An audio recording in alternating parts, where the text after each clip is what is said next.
Hello viewers, আপনাদের সাথে আজকে শেয়ার করব সিম ভাজি আর চিংড়ি মাছের একটি মজার রেসিপি। আমি কতগুলো পেঁয়াজ কুচি করে কেটে নিয়েছিলাম। সেই পেঁয়াজ কুচিটা আমি ফ্রাই প্যানে তেল গরম দিয়ে সেটাতে দিয়ে দিয়েছি।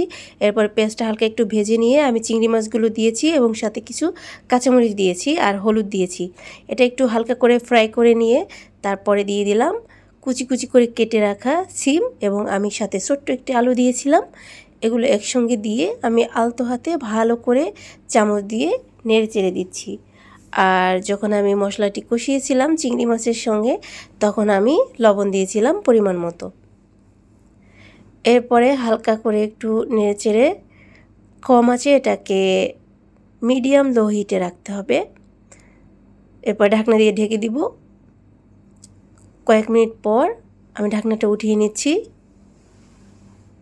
আর এই ঢাকনা থেকে যে পানিটা বাষ্প হয়ে পড়বে, এটা সিমের ভিতরে দিলে কোনো সমস্যা নেই। এতে করে সিমটা ভালোভাবে সিদ্ধ হবে আর এতে করে কোনো প্রকার পানি অ্যাড করা লাগবে না।